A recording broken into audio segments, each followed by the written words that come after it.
നമസ്കാരം. ഈവനിംഗ് ഡിബേറ്റിലേക്ക് സ്വാഗതം. നുണകളുടെ ചീട്ടുകൊട്ടാരത്തിൽ നിന്നും പൂക്കിച്ചിരിയുമായി മുഖ്യമന്ത്രി കസേരയിലെ കയറിയിരുന്ന വി.ഡി. സതീശൻ ഭരണമേറ്റ് ചുരുങ്ങിയ നാളുകൾക്കുള്ളിൽ തന്നെ കള്ളങ്ങൾ കൊണ്ടൊരു സിംഹാസനമൊരുക്കി അതിലിരുന്ന് സ്വന്തം വാഗ്ദാനങ്ങളുടെ കുഴി തോണ്ടുന്ന ലജ്ജാകരമായ കാഴ്ചയാണ് കേരളം ഇപ്പോൾ കാണുന്നത്. വന്ദേമാതരത്തിലും PM ശ്രീയിലും ഉൾപ്പെടെ സംഘപരിവാറിന് മുമ്പിൽ സാഷ്ടാംഗം പ്രണമിച്ച് നിലപാടുകളിൽ സ്ഥിരം യൂട്ടേൺ അടിച്ചും ആഴക്കടലിൽ ജീവശ്വാസത്തിനായി കൈകാലിട്ടടിച്ച തീരദേശ തൊഴിലാളികളുടെ നിലവിളി കേൾക്കാതെ പഴങ്കഥകളിൽ അഭയം തേടിയും നാടാകെ പ്രളയത്തിൽ മുങ്ങിത്താഴുമ്പോൾ പ്രതിപക്ഷ രോഷം ഭയന്നു മാത്രം ദുരിതബാധിതരിലേക്ക് കണ്ണു തുറന്നും മുന്നോട്ടു പോകുന്ന ഒരു ഭരണകൂടം. അതിലുമേറെ ഞെട്ടിക്കുന്നത് നാടാകെ കൊട്ടിയാഘോഷിച്ചു തുടങ്ങിയ ഓപ്പറേഷൻ തൂഫാൻ ഒടുവിൽ ബംഗളൂരു അധോലോക ലഹരി മാഫിയയുമായി ബന്ധമുള്ള യൂത്ത് കോൺഗ്രസ് നേതാക്കളിലേക്കും മുഖ്യമന്ത്രിയുടെ സ്വന്തം സോഷ്യൽ മീഡിയ സംഘത്തിലേക്കും ചെന്നെത്തിയപ്പോൾ കാറ്റൊഴിഞ്ഞ ബലൂൺ പോലെ മാളത്തിൽ ഒളിച്ചതാണ്. വാർത്തകൾ മുക്കാൻ മെറ്റിയെ കൂട്ടുപിടിച്ച് അപ്രഖ്യാപിത അടിയന്തരാവസ്ഥ സൃഷ്ടിക്കുന്ന ഈ ഇരട്ടത്താപ്പിനോട് വിട്ടുവീഴ്ചയില്ലാതെ ജനം ചോദിക്കുന്നു, നുണകളുടെ ലോക റെക്കോർഡിട്ട് ലഹരി സംഘങ്ങളെ താലോലിക്കുന്നതാണോ നിങ്ങൾ പറഞ്ഞ പുത്തൻ ഭരണമാതൃക? ഈവനിംഗ് ഡിബേറ്റ് പരിശോധിക്കുന്നു. CM with MDMA coordinators.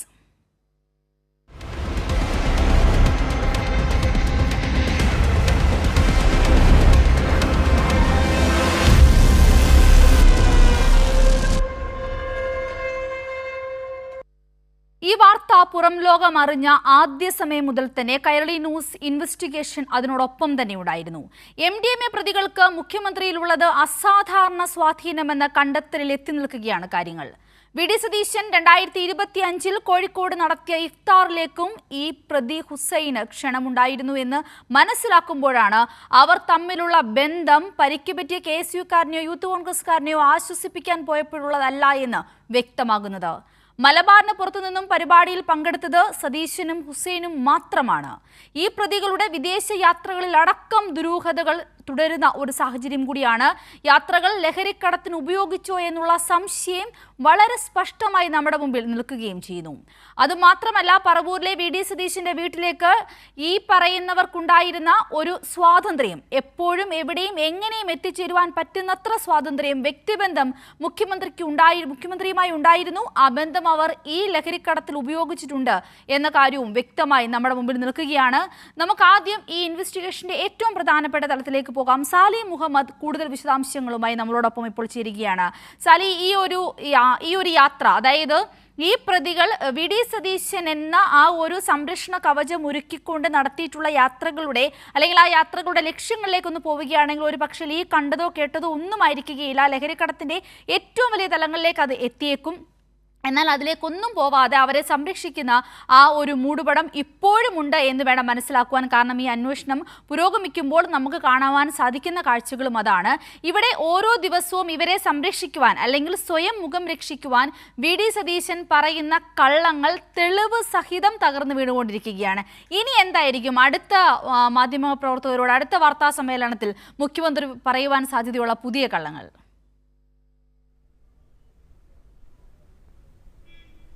അതായത് ഇപ്പോൾ തന്നെ ഒരു പ്രതിസന്ധി രൂപപ്പെട്ടിരിക്കുന്നത് മുഖ്യമന്ത്രി പറഞ്ഞ കാര്യങ്ങളെല്ലാം വസ്തുതാവിരുദ്ധമായിരുന്നു എന്ന് ഇതിനകം തെളിഞ്ഞിട്ടുണ്ട്.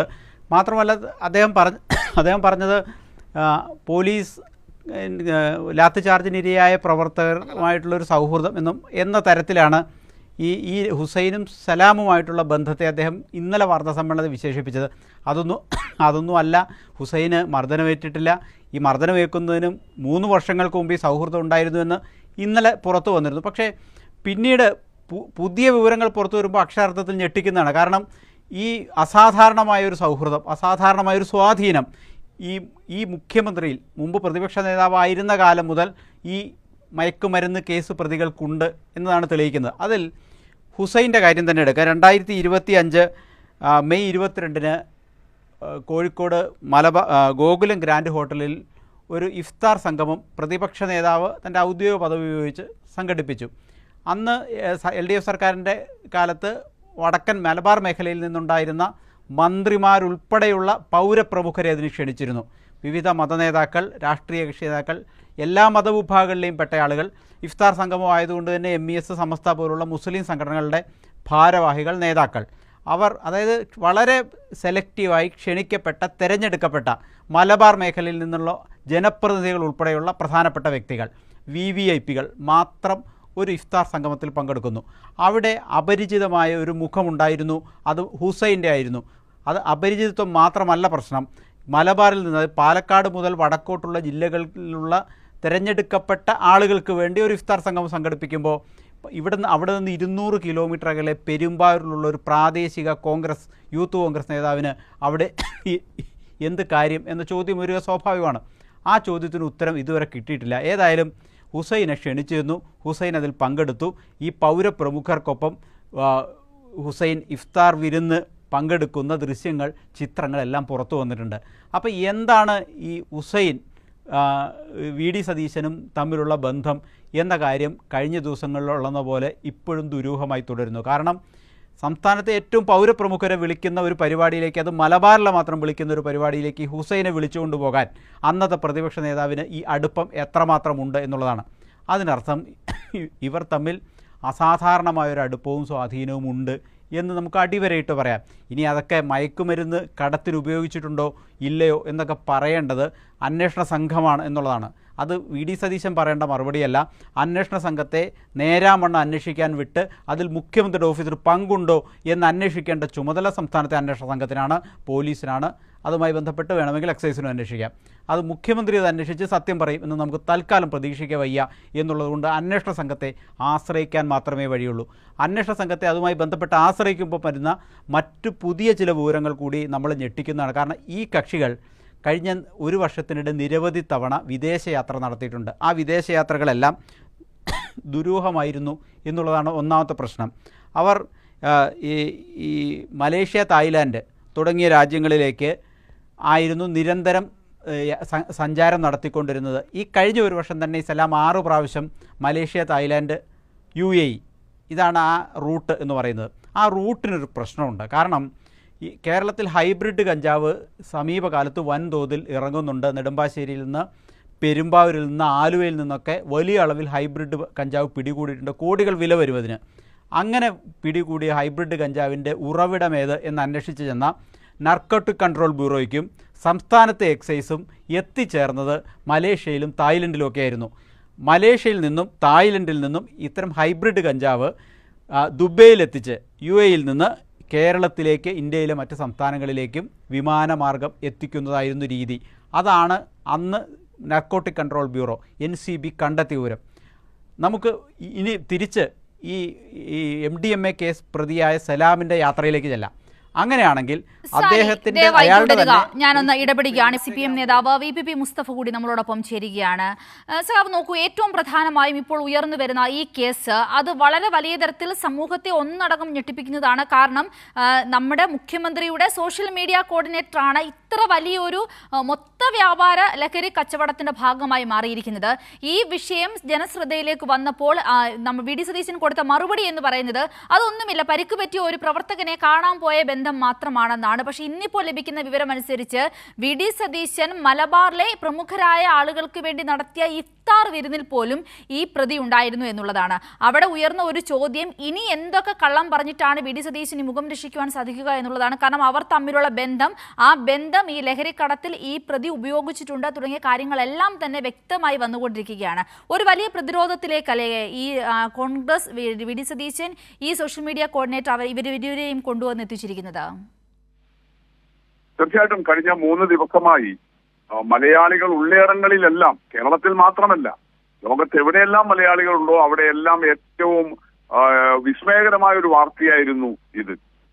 വി.ഡി. സതീശൻ എന്ന് പറയുന്ന മുഖ്യമന്ത്രിയുടെ മുഖം മൂടി അഴിഞ്ഞു വീഴുകയാണ്. അദ്ദേഹം പലതരത്തിലുള്ള സംവിധാനങ്ങൾ, ഈ പറഞ്ഞ സോഷ്യൽ മീഡിയ ടീം ഉൾപ്പെടെ ഉപയോഗിച്ചുകൊണ്ട് ഒരു ഇമേജ് ബിൽഡിങ്ങിന് ശ്രമിക്കുകയായിരുന്നു. അദ്ദേഹം എന്തോ മഹാമാന്യനാണ് എന്നുള്ള നിലയിൽ. കോൺഗ്രസിനകത്തെ തന്നെ അദ്ദേഹത്തിന്റെ എതിരാളികൾ ഉൾപ്പെടെ അത്ര നല്ല ആളുകളൊന്നും അല്ല. രാഷ്ട്രീയത്തിൽ ഒരു ഇമേജ് ബിൽഡിങ്ങിന് വേണ്ടിയിട്ടാണ് അദ്ദേഹം ശ്രമിച്ചത്. പക്ഷേ നിങ്ങൾക്ക് ഓർമ്മയുണ്ടാകും, പിണറായി വിജയൻ കേരളത്തിന്റെ മുഖ്യമന്ത്രിയായിരിക്കുമ്പോൾ നിയമസഭയിൽ ഒരു ഡിബേറ്റ് നടക്കുകയായിരുന്നു. ആ ഡിബേറ്റിന്റെ ഒരു ഘട്ടത്തിൽ അന്ന് സഖാവ് പിണറായിക്ക് അന്നത്തെ പ്രതിപക്ഷ നേതാവ് വി.ഡി. സതീശന്റെ മുഖത്ത് നോക്കിയിട്ട് പറയേണ്ടി വന്നു, സതീശനല്ല പിണറായി വിജയൻ, സതീശൻ എന്ന് പറഞ്ഞാൽ ആപത്യത്തിന്റെ ആൾരൂപമാണ്. വി.ഡി. സതീശന്റെ മുഖത്ത് നോക്കി അന്നത്തെ മുഖ്യമന്ത്രി പിണറായി വിജയൻ ഉപയോഗിക്കുമെന്ന ഒരു പ്രയോഗമാണ്. നിയമസഭയിൽ അങ്ങനെ ഒരു പ്രയോഗം നടത്താൻ അന്നത്തെ മുഖ്യമന്ത്രി നിർബന്ധിതമായ ഒരു സാഹചര്യം മനസ്സിലാവുമല്ലോ. മുഖത്ത് നോക്കിയിട്ട് അദ്ദേഹത്തോട് പിണറായി വിജയൻ പറഞ്ഞതാണ് വി ഡി സതീശൻ എന്ന് പറഞ്ഞാൽ കാപട്യത്തിന്റെ ആൾരൂപമാണ് എന്നുള്ളത്. തീർച്ചയായിട്ടും പിണറായി വിജയന്റെ വി ഡി സതീശനെ കുറിച്ചുള്ള ആ നിരീക്ഷണം അന്ന് തൊട്ട് നമ്മള് മലയാളികൾക്ക് മുമ്പിൽ ശരിയായി വരികയാണ്. അത് 100% കൂടുതൽ ശരിവെച്ച അനുഭവമാണ് ഈ MDMA കേസിൽ ഉണ്ടായിരിക്കുന്നത്. അദ്ദേഹം ഇന്നലെ ക്യാബിനറ്റ് ബ്രീഫിംഗിന്റെ സമയത്ത് താങ്കളിപ്പോ ഇവിടെ പറഞ്ഞതുപോലെയാണല്ലോ ഒഴിവാകാൻ വേണ്ടി ശ്രമിച്ചത്. എനിക്കങ്ങനെ വലിയ ബന്ധമൊന്നുമില്ല, നവകേരള സദസ്സിന് ശേഷമാണ് ബന്ധം. എന്നാൽ തുരുതുര തെളിവുകൾ വന്നല്ലോ. 2020 നവകേരള സദസ്സ് നടക്കുന്നതിനും വർഷങ്ങൾക്ക് മുമ്പ് തന്നെ അദ്ദേഹവും ഈ പറഞ്ഞ MDMA കേസിൽ ഇപ്പോൾ പിടികൂടപ്പെട്ടിട്ടുള്ള ഈ യൂത്ത് കോൺഗ്രസ് ആയി നടക്കുന്ന ഈ ക്രിമിനൽ സംഘവുമായിട്ട് വി ഡി സതീശന് ബന്ധങ്ങളുണ്ട് എന്നുള്ളത്. ഞാൻ ഇന്നലെയും ഇതേ സമയത്ത് കൈരളിയുടെ ഇതുപോലുള്ള അഭിപ്രായം ചോദിച്ചപ്പോൾ ഞാൻ പറഞ്ഞതാണ്, എറണാകുളം ജില്ലയിലെ വി ഡി സതീശൻ നയിക്കുന്ന കോൺഗ്രസ് നേതൃത്വം എന്ന് പറയുന്നത് ഇത്തരത്തിലാണ്. നിങ്ങൾ നോക്കുക, അവിടെ കുറച്ചു മുമ്പാണല്ലോ ഈ മുൻ KPCC പ്രസിഡന്റ് എറണാകുളത്ത് ഈ ഗുണ്ടകളുടെ ഒരു മീറ്റിംഗ് വിളിച്ചുകൂട്ടിയത്. ഗാന്ധിജിയുടെ അഹിംസയുടെ പാർട്ടിയാണ്, ആ അഹിംസ മുന്നോട്ട് വെക്കേണ്ട പാർട്ടിയാണ്, ഗാന്ധിയൻ നിലപാടുകൾ പറയുന്ന പാർട്ടിയാണ്. സതീശൻ തന്നെ സ്വയം അവകാശപ്പെടുന്നത് അദ്ദേഹം നെഹ്റുവിയൻ ലെഫ്റ്റ് എന്നോ നെഹ്റുവിയൻ സോഷ്യലിസ്റ്റ് എന്നൊക്കെയാണ്. അങ്ങനെ ഒരാളുടെ ഈ ഏർപ്പാടുകൾ എത്രമാത്രം ഭീകരമാണ് എന്ന് നമ്മൾ കാണുകയാണ്. അതില് ഇപ്പൊ മറ്റൊരു കാര്യം നിങ്ങൾ ശ്രദ്ധിക്കേണ്ടത്, ഇത് കാസർഗോഡ് ജില്ലയിലെ കാലിക്കറ്റ് വെച്ച് പിടികൂടുന്നു. കാസർഗോഡ് SP ഡാൻസേഴ്സ് പാർട്ടിയാണ് പിടികൂടുന്നത്. അത് ഈ സ്ഥലം കാലിക്കടവ് എന്ന് പറയുന്നത് ചന്ദേര പോലീസ് സ്റ്റേഷൻ ലിമിറ്റിലാണ്. കേസ് ചന്ദേര പോലീസിന് കൈമാറുന്നു. അവിടെ പുലർച്ചെ ഒരു 8 മണി ആ സമയത്തോടു കൂടിയാണ് ഇത് പിടികൂടപ്പെടുന്നത്. ആ കേസിൽ സാക്ഷികളായി വന്നിട്ടുള്ളത് ആ പ്രദേശത്തെ ഈ പറഞ്ഞ ചന്ദേര കാലിക്കടവ് പ്രദേശത്തെ യൂത്ത് കോൺഗ്രസിന്റെ 3-4 പേരാണ്. ദൃക്സാക്ഷികൾ എന്ന് പറഞ്ഞിട്ട് അവർ ഒപ്പിടുന്നു. അവര് തന്നെ അവരുടെ FB പേജുകളിൽ സോഷ്യൽ മീഡിയ അക്കൗണ്ടുകളിൽ ഒരു ഫോട്ടോ ഈ പോലീസ് സ്റ്റേഷന്റെ മുമ്പിൽ നിന്ന്, ചന്ദേര പോലീസ് സ്റ്റേഷന്റെ മുമ്പിൽ നിന്ന് ഇതാ ഞങ്ങളിങ്ങനെ വലിയ മയക്കുമരുന്ന് പിടികൂടി. പക്ഷെ യഥാർത്ഥത്തിൽ ഇത് വളരെ വലിയ അട്ടിമറി ഇന്നലെ തന്നെ തുടങ്ങിയെന്നുള്ളതിന്റെ തെളിവാണ്. പിടികൂട്ടപ്പെട്ട പ്രതിയെ അവിടെ എത്തിച്ചിട്ട് സ്വാഭാവികമായിട്ടും അദ്ദേഹത്തിന്റെ ഐഡന്റിറ്റി തേടുമ്പോൾ അദ്ദേഹം യൂത്ത് കോൺഗ്രസിന്റെ നേതാവും ഈ പറയുന്ന വി ഡി സതീശന്റെ ആളുമാണ് എന്ന് വ്യക്തമായപ്പോൾ ചന്ദേര പോലീസിലെ അന്വേഷണ ഉദ്യോഗസ്ഥർ വളരെ ആസൂത്രിതമായി ഈ കേസിലെ സാക്ഷികളായിട്ട് യൂത്ത് കോൺഗ്രസുകാരെ കൊണ്ടുവരികയാണ്. നിങ്ങൾ കാണേണ്ടത് ഈ ചന്ദേര, അതുപോലെ കാലിക്കടവ്, പിലിക്കോട് ഈ പറഞ്ഞ പ്രദേശങ്ങൾ എന്ന് പറയുന്നത് ഇടതുപക്ഷ രാഷ്ട്രീയത്തിന് അതിനിർണായകമായ സ്വാധീനമുള്ള പ്രദേശമാണ്. അവിടെ യൂത്ത് കോൺഗ്രസ് എന്നൊക്കെ പറയുന്നത് പേരിൽ മാത്രമുള്ള ഒന്നാണ്. ആ കാലിക്കടവ് ടൗൺ എന്നൊക്കെ പറയുന്നത് അവിടെ യൂത്ത് കോൺഗ്രസിന്റെ ഒന്നും സജീവമായ ഒരു പ്രവർത്തനവും നടക്കാത്ത, അതേസമയം സദാസമയം സംഘടനകൾ DYFI, അതുപോലെ മറ്റേ ചുമട്ടുതൊഴിലാളികൾ CITU, ഓട്ടോറിക്ഷ തൊഴിലാളികൾ, അവിടെയൊന്നും ഒരു യൂണിയൻ പോലും ഇല്ല ആ ടൗണിൽ. ചുമട്ട് തൊഴിലാളികളും അതുപോലെ ഓട്ടോറിക്ഷ തൊഴിലാളികളും എല്ലാം മഹാഭൂരിപക്ഷം ഇടതുപക്ഷക്കാരാണ്. അത്തരമൊരു സ്ഥലത്ത് ഇങ്ങനെ ഒരു കേസ് പിടിച്ചപ്പോൾ അവിടെ സാക്ഷികളായിട്ട് ഈ പുലർച്ചെ 8 മണിക്ക് 8:30 കുടിച്ച് കുടുംബന്മാരായിട്ട് വന്ന 3-4 യൂത്ത് തന്നെയാണ് പോലീസിന് കിട്ടിയത് എന്നുള്ളത് വളരെ ഞെട്ടിക്കുന്ന ഒരു സംഗതിയല്ലേ. അപ്പൊ പോലീസ്, ചന്ദേര പോലീസ്, അത് കാസർഗോഡ് SP തീർച്ചയായിട്ടും വലിയ പരിശോധന നടത്തേണ്ട ഒരു വിഷയമാണത്. അദ്ദേഹത്തിന് കിട്ടിയ ഒരു രഹസ്യ വിവരത്തിന്റെ അടിസ്ഥാനത്തിലാണ് അദ്ദേഹത്തിന്റെ ഡാൻസ് ഓഫ് പാർട്ടി ഈ വാഹനം തടഞ്ഞ് പരിശോധന നടത്തി ഇവരെ പിടികൂടുന്നത്. ആ സമയത്ത് ഐഡന്റിറ്റി വെളിപ്പെടാത്തത് കൊണ്ടാണ് ഇതെല്ലാം പുറത്തു വന്നത്. പക്ഷേ വെളിപ്പെടുമ്പോൾ തന്നെ ഈ കേസ് അട്ടിമറിക്കാനുള്ള നീക്കം ചന്ദേര പോലീസ് നടത്തിയിരിക്കുകയാണ്, ചന്ദേര പോലീസിലെ അന്വേഷണ ഉദ്യോഗസ്ഥൻ നടത്തിയിരിക്കുകയാണ് എന്നതിന്റെ തെളിവാണ് ഈ നിറയെ ഇടതുപക്ഷക്കാരുള്ള ഒരു പ്രദേശം, അല്ലെങ്കിൽ കോൺഗ്രസിന് കാര്യമായി സ്വാധീനമില്ലാത്ത ഒരു പ്രദേശത്ത് ഈ രാവിലെ 8:30 ഇത് പിടികൂടുമ്പോൾ ദൃക്സാക്ഷികളായി ആ പ്രദേശത്തെ 3-4 വിരലെണ്ണാവുന്ന കോൺഗ്രസുകാരെ തന്നെ എത്തിച്ചു എന്നുള്ളത് അതിലൊരു അഭിഭാഷകൻ ഉൾപ്പെടെയുണ്ട്. ദൃക്സാക്ഷിയായിട്ട് അവിടെ യൂത്ത് കോൺഗ്രസ് ആണെന്ന് പറഞ്ഞു നടക്കുന്ന ഒരു അഭിഭാഷകൻ ഉൾപ്പെടെ തന്നെ എത്തിച്ചു. അപ്പൊ ഈ കേസ് അട്ടിമറിക്കാനുള്ള നീക്കങ്ങൾ ആരംഭിച്ചിട്ടുണ്ട്. അല്ലാതെ ഇത്ര പെട്ടെന്ന് ദൃക്സാക്ഷികളായിട്ട് ഉൾപ്പെടെ പോലീസിനെ എത്തിക്കാനില്ല. അപ്പോ അങ്ങനെ അതിവേഗത്തിൽ നടക്കുകയാണെങ്കിൽ മുഖ്യമന്ത്രിയുടെ ഓഫീസിൽ നിന്ന് ഇടപെടൽ നടക്കാം. മുഖ്യമന്ത്രിയുടെ ഓഫീസിൽ നിന്ന് ആ ഇടപെടൽ കൊണ്ടാണ് കേസ് അട്ടിമറിക്കാനുള്ള നീക്കം ദൃക്സാക്ഷികളായിട്ട് കോൺഗ്രസുകാരെ തന്നെ വെച്ചുകൊണ്ട് അഭിഭാഷകനായ കോൺഗ്രസുകാരനെ ഉൾപ്പെടെ ദൃക്സാക്ഷിയായി എത്തിച്ചുകൊണ്ട് അതവർ പരസ്യമായിട്ട് പ്രകടിപ്പിച്ചുകൊണ്ട് നടത്തിയിരിക്കുന്നുള്ളത്.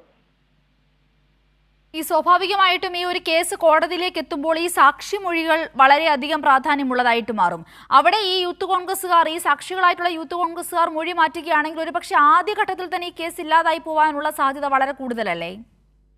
അതാണ് സംഭവിച്ചിരിക്കുന്നത്. അപ്പൊ പ്രതികളെ പിടിച്ച് സ്റ്റേഷനിലെത്തി ഐഡന്റിറ്റി വെളിപ്പെട്ടപ്പോൾ ആ നിമിഷം തൊട്ട് തന്നെ ഈ കേസ് അട്ടിമറിക്കാനുള്ള നീക്കം ആരംഭിച്ചിരിക്കുന്നു. താങ്കൾ ഇവിടെ സൂചിപ്പിച്ചതുപോലെ കോടതിയിൽ എത്തിക്കഴിഞ്ഞാൽ സാക്ഷികൾ മൊഴി മാറ്റും, അതിന് പറ്റുന്ന വിധത്തിൽ എത്തിച്ചിരിക്കുകയാണ്. അപ്പൊ അങ്ങനെയൊക്കെ നടക്കണമെങ്കിൽ കാരണം എന്താ, SP-യുടെ ഡാൻസ് ഓഫ് പാർട്ടി പിടിച്ച ഒരു കേസാണിത്. ആ കേസിൽ ഇങ്ങനെ ഒരു അട്ടിമറി നടക്കണമെങ്കിൽ SP-ക്കും മേലെയുള്ള കേന്ദ്രത്തിൽ നിന്നുള്ള ഇടപെടൽ വേണം. ആ കേന്ദ്രം എന്ന് പറയുന്നത് മുഖ്യമന്ത്രിയുടെ ഓഫീസാണ്. അപ്പൊ മുഖ്യമന്ത്രിയുടെ ഓഫീസിലുള്ള ഇടപെടലിലൂടെയാണ് ഈ കേസ് തന്നെ ഇപ്പോൾ അട്ടിമറിക്കുന്ന നിലയിലേക്ക് വന്നിട്ടുള്ളത്. അപ്പൊ ഗൗരവമായ കാര്യങ്ങളാണ് വെളിപ്പെടുന്നത്. സതീശൻ എന്ന് പറയുന്ന കാപട്യക്കാരന്റെ, അദ്ദേഹം മുഖ്യമന്ത്രിയാണ്, വസ്തുതയെല്ലാമാണ്, പക്ഷെ ഈ പറഞ്ഞ കാര്യങ്ങളിൽ തനി കാപട്യക്കാരനാണ് എന്ന നേരത്തെ പിണറായി നടത്തിയിട്ടുള്ള നിരീക്ഷണം ശരിവെക്കുന്നതാണ്. നിരവധി കാര്യങ്ങളുണ്ട്, പക്ഷെ ഇത് ഒന്നുകൂടി അടിവരയിടുകയാണ്. അദ്ദേഹം ഇങ്ങനെ വ്യാജ പ്രസ്താവനകൾ നടത്താനും യാതൊരു തരത്തിലും ഉളുപ്പില്ലാത്ത ഒരാളായിട്ട് മുഖ്യമന്ത്രി കസേരയിൽ ഇരിക്കുമ്പോഴും മാറുന്നു എന്നുള്ളത് നമ്മളെ വിസ്മയിപ്പിക്കുന്ന ഒരു കാര്യമാണ്. ശരി, വളരെയധികം നന്ദി. ഈ വിഷയത്തിൽ ഞങ്ങളോട് പ്രതികരിച്ചതിൽ CPM നേതാവ് PP മുസ്തഫയാണ് ഈ വിഷയത്തിൽ ഇപ്പോൾ പ്രതികരണം നടത്തിയത്.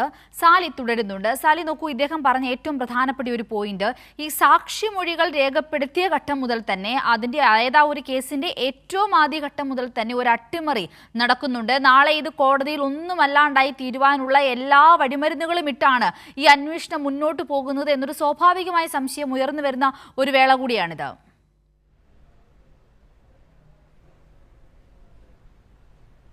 സിന്ധൂരി, ആ സംശയത്തിന് ബേസ് ഉണ്ട്. കാരണം ഒരു ഇൻസിഡൻ്റ് ഉണ്ടായി, പോലീസ് മഹസർ തയ്യാറാക്കുമ്പോൾ ആ മഹസർ തയ്യാറാക്കുന്നത് കണ്ട സാക്ഷികൾ എന്ന് പറയുന്നത് മഹസർ സാക്ഷികളാണ്. ആ മഹസർ സാക്ഷികൾ പിന്നീട് കോടതിയിൽ ഹാജരായി ഈ സംഭവത്തിന് തങ്ങൾ ദൃക്സാക്ഷികളാണ്, തങ്ങൾ മഹസർ തയ്യാറാക്കുന്നത് ഉൾപ്പെടെ കണ്ട ആളുകളാണ് എന്ന് മൊഴി നൽകണം. ആ നിർണായക മൊഴിയാണ് ഈ സാക്ഷികൾക്കെതിരെ പിന്നീട് വിധി പറയുന്നതിന് കോടതിക്ക് സഹായകരമാവുക. അതായത് ഈ ഇൻസിഡൻറ്റ് തന്നെ നടന്നു എന്ന് പറയാൻ ഉതകുന്ന സാക്ഷികളായിരിക്കും സ്വാഭാവികമായും മഹസർ സാക്ഷികൾ അല്ലെങ്കിൽ സ്പോട്ട് വിറ്റ്നസ്. ആ സ്പോട്ട് വിറ്റ്നസ് ആയിട്ടാണ് ഇവർ ചേർത്തതെങ്കിലും, മഹസർ സാക്ഷികളായിട്ടാണ് ഇവർ ചേർത്തതെങ്കിലും, ഇവർ ഈ അഭിഭാഷകൻ എന്നാണ് ഇപ്പോൾ VPP മുസ്തഫ പറഞ്ഞത്. അങ്ങനെയാണെങ്കിൽ വളരെ ഗൗരവമാണ്. കാരണം ഒരു അഭിഭാഷകനെ തന്നെ അങ്ങനെ ഒരു കളത്തിൽ ഇറക്കണമെങ്കിൽ അയാൾ നിയമം പഠിച്ച ആളാണ്, എങ്ങനെ ഇത് അട്ടിമറിക്കാൻ കഴിയും എന്ന് അയാൾക്കറിയാം. അതുകൊണ്ട് തന്നെ ഇത് അട്ടിമറിക്കാനുള്ള ആദ്യ ചുവട് ആദ്യ മണിക്കൂറിൽ തന്നെ പോലീസും ഭരണകൂടവും മുഖ്യമന്ത്രിയുടെ ഓഫീസും ചേർന്ന് നടത്തി എന്ന് അനുമാനിക്കേണ്ടി വരും. കാരണം ഇവർ കോടതിയിലെത്തി, ഞങ്ങൾ ഇതൊന്നും കണ്ടിട്ടേ ഇല്ല, ഈ മഹസർ തയ്യാറാക്കുമ്പോൾ ഞങ്ങളെ ആ സ്ഥലത്തേ ഉണ്ടായിരുന്നില്ല,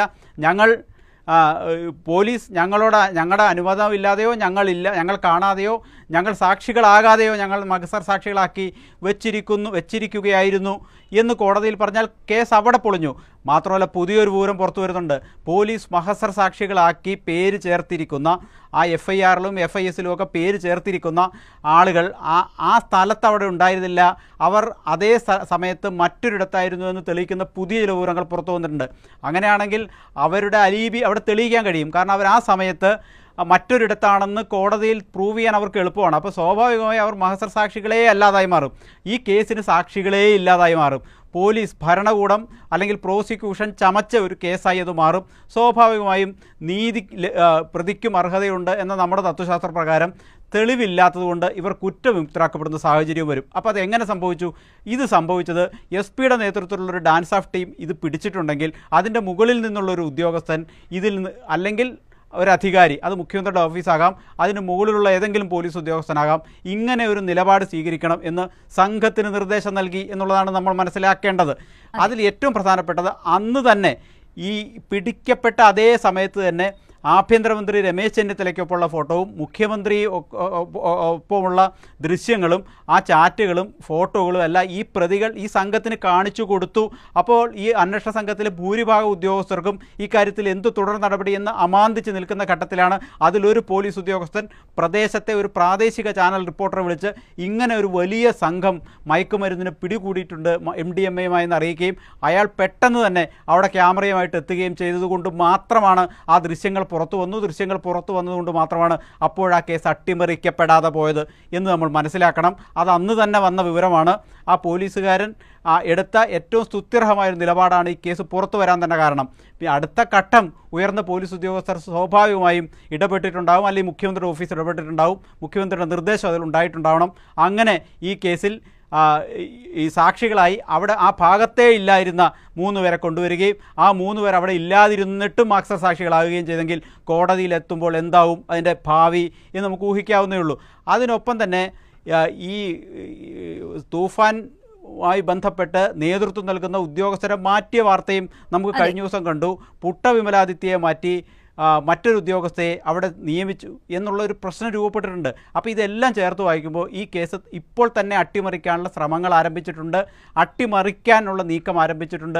അങ്ങനെയെങ്കിൽ നമ്മൾ നേരത്തെ പറഞ്ഞ മുഖ്യമന്ത്രിയിന്മേൽ ഈ പ്രതികൾക്കുള്ള അമിതവും അസാധാരണവുമായ സ്വാധീനം നമ്മൾ പരിശോധിക്കേണ്ടി വരും. അപ്പോഴാണ് ഇതെല്ലാം ചേർത്ത് വായിക്കേണ്ടി വരിക. ചേർത്ത് വായിക്കുമ്പോൾ കേരളം ഞെട്ടും. കാരണം ഈ MDMA കടത്തിൽ അന്വേഷണം എത്തിയാൽ എവിടം വരെ എത്തും എന്നുള്ളത് നമ്മൾ വളരെ സാഗൂതം വീക്ഷിക്കേണ്ട ഒരു സാഹചര്യം രൂപപ്പെട്ടിരിക്കുന്നു എന്നുള്ള. പക്ഷേ അന്വേഷണമൊക്കെ ഒരിടത്തും എത്താൻ പോകുന്നില്ല എന്ന് ഇതുവരെയുള്ള നടപടികളിൽ നിന്ന് നമുക്ക് വ്യക്തമാകും. ഏതായാലും ഇതിങ്ങനെ പൊതുസമൂഹം ചർച്ച ചെയ്യപ്പെടും എന്നതാണ് അതിൻ്റെ ഏറ്റവും വലിയ മെറിറ്റ്. ഇതിൽ നീതിപീഠത്തിന് മുമ്പിൽ ഇതെത്തിച്ച് ഇത് കൃത്യമായി അന്വേഷണം എത്തേണ്ടിടത്ത് എത്തുന്ന ഒരു സാഹചര്യം ഉണ്ടാകുമോ എന്ന് ചോദിച്ചാൽ സംശയമുണ്ട് എന്നുള്ളതാണ് വസ്തുത. അതെ, ഇപ്പോഴത്തെ സാഹചര്യത്തിൽ അത് തന്നെയാണ് നമ്മുടെ മുമ്പിലേക്കും തെളിയുന്നത്. ഇപ്പോൾ സാലിം മുഹമ്മദും അതുപോലെ തന്നെ VP മുസ്തഫയും പറഞ്ഞതുപോലെ തന്നെ അട്ടിമറിക്കുവാനുള്ള നീക്കം ഏറ്റവും ആദ്യഘട്ടത്തിൽ തന്നെ ആരംഭിച്ചിട്ടുണ്ട്. അതിനെല്ലാ വഴിമരുന്നും ഇട്ടുകൊണ്ടാണ് ഈ ഒരു കേസ് അന്വേഷണം മുന്നോട്ട് പോകുന്നത്. അത് കുറച്ചുകൂടി വ്യക്തമാക്കുവാൻ സാധിക്കുന്നത് ഈ അന്വേഷണത്തിന്റെ ഉദ്യോഗസ്ഥർ ആരൊക്കെയാണ്, അവരിപ്പോൾ ഈ അന്വേഷണം ഏത് നിലയിലേക്ക് കൊണ്ടുപോകുന്നു, ആരെയൊക്കെയാണ് പ്രതികളാക്കുവാൻ പോകുന്നത്, അവരുടെ അടുത്ത ഘട്ടം ഏതാണ് തുടങ്ങിയ കാര്യങ്ങൾ കൂടി മനസ്സിലാകുമ്പോഴാണ്. അപ്പോൾ അതിന്റെ ഒരു പ്രാക്ടിക്കൽ സൈഡ് ഇനിയിപ്പോൾ എങ്ങനെ പോകുന്നു എന്ന വിഷയം കൂടി നമുക്ക് അറിയേണ്ടതായിട്ടുണ്ട്. നമുക്കറിയാം, ഇപ്പോൾ അവർ പ്രതി ചേർത്തിരിക്കുന്ന വ്യക്തികൾക്ക് മുഖ്യമന്ത്രിയുമായുള്ള ഒരു അസാധാരണ ബന്ധം. അതുകൊണ്ട് തന്നെ ആ പ്രതികളെ സംരക്ഷിക്കുവാനുള്ള എല്ലാ നടപടികളും ഏറ്റവും ഉന്നത തലങ്ങളിൽ നിന്ന് തന്നെ ആരംഭിച്ചിട്ടുണ്ടെന്നാണ് സാഹചര്യമായി അടിസ്ഥാനപ്പെടുത്തി നമുക്ക് ലഭിക്കുന്ന ഓരോ വിവരങ്ങളും നമ്മളോട് പങ്കുവെക്കുന്നത്. ഇനി നമുക്കറിയേണ്ടത് ഇപ്പോൾ കാസർഗോഡ് രജിസ്റ്റർ ചെയ്ത കേസ്, അതിൻ്റെ ഒരു അന്വേഷണം അത് ഏത് ഘട്ടത്തിൽ എത്തി നിൽക്കുന്നു എന്നുള്ളതാണ്. കാസർഗോഡ് നിന്നും സിജു കണ്ണൻ കൂടി നമ്മളോടൊപ്പം ചേരുന്നുണ്ട്. സിജു, നോക്കൂ, വളരെ വ്യക്തമായി കാര്യങ്ങൾ നമ്മുടെ മുമ്പിലേക്ക് വരികയാണ്. ഏറ്റവും ആദ്യം ഇങ്ങനൊരു കേസ് രജിസ്റ്റർ ചെയ്യുന്നു. മഹസർ സാക്ഷികൾക്കായിട്ട് അവിടെയുള്ള ഈ പറഞ്ഞ യൂത്ത് കോൺഗ്രസ് ആളുകളെ തന്നെ ഉൾപ്പെടുത്തിയിരിക്കുന്നു എന്നുള്ളതാണ്. അവർ മൊഴി മാറ്റിയാൽ, കോടതിയിലെത്തുമ്പോൾ അവർ മൊഴി മാറ്റിയാൽ ആ കേസ് അവിടെ വെച്ച് തന്നെ അവസാനിക്കുവാനുള്ള സാധ്യതയും വളരെ കൂടുതലാണ്. ഏറ്റവും പുതിയ വിവരം വെച്ചിട്ട് അവർ ആ സമയത്ത് അവിടെ ഉള്ള ആളുകളല്ല എന്ന വിവരവും കൂടി പുറത്തു വരികയാണ്. എങ്ങനെയാണ് ഈ ഒരു അന്വേഷണ സംഘം മുന്നോട്ട് പോകുന്നത്? ഒരു പ്രത്യേക അന്വേഷണ സംഘത്തെ രൂപീകരിക്കുവാൻ പോലുമുള്ള ഒരു മനസ്സ് എന്തുകൊണ്ടാണ് അധികാരികൾ ഇത്രയും വലിയൊരു കേസിലെടുക്കാത്തത്?